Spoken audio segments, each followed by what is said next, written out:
हाँ, लगातार नक्सलवाद के साथ मजबूती के साथ हमारे सैनिक लड़ रहे हैं और आज भी नारायणपुर ज़िले में मुठभेड़ हुआ है जिसमें 10 नक्सली मारे गए हैं।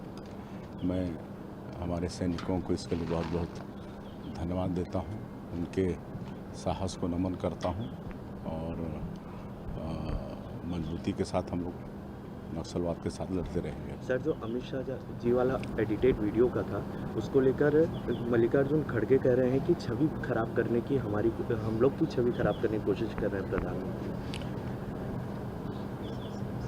असत्य बोल रहे हैं और झूठ बोलने में कांग्रेसी बहुत माहिर है। हमारे माननीय गृह मंत्री जी के बयान को तोड़ मरोड़ करके पेश कर रहे हैं और वो हमारे नेताओं का, हमारी पार्टी का छवि धूमिल करना चाहते हैं। कांग्रेस पार्टी आज मुद्दा विहीन हो गई है, उनके पास जनता के बीच जाकर बोलने के लिए कुछ है ही नहीं, तो इस तरह से उल्टा सीधा बयानबाजी कर रहे हैं और इसके लिए हमारी पार्टी की तरफ से विरोध भी हुआ है, कई थानों में FIR भी हुआ है। सर, प्रियंका गांधी जी भी दौरे पर आने वाली है 2 तारीख को, किस तरह लगातार दौरा चल रहा है? आज खड़गे जी थे, कल राहुल गांधी, आज तो प्रियंका गांधी आज। देखिए, कांग्रेस पार्टी छत्तीसगढ़ और देश की जनता का विश्वास खो चुकी है और ये लोग कुछ भी कर लें, कितनों प्रयत्न कर लें, कोई भी आ जाए उससे फर्क पड़ने वाला नहीं है।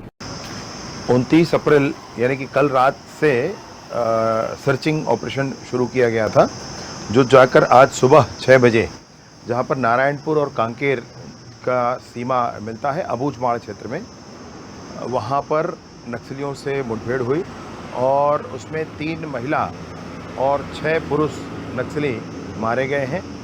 कोई भी जवान हताहत नहीं हुआ है, किसी को खरोच भी नहीं आई। AK-47 राइफल जब्त हुआ है और बहुत सारे और आयुध जब्त हुए हैं।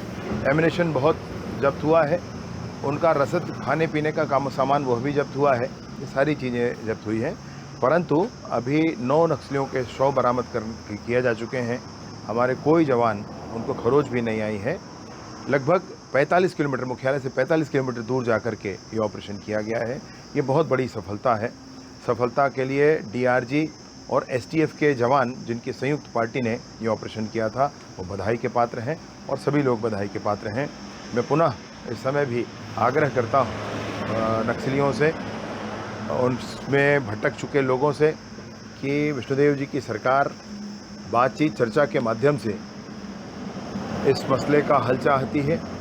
हर हाल में कोई एक नक्सली, कोई 2 नक्सली, कोई छोटा ग्रुप या कोई बड़ा ग्रुप जो भी बात करना चाहे, वीडियो कॉल के माध्यम से बात करना चाहें या किसी मीडिएटर के थ्रू बात करना चाहें, पुनर्वास की अच्छी व्यवस्थाओं के साथ उनसे आग्रह है वो मुख्यधारा में वापस लौटें और समाज के साथ आगे बढ़ें।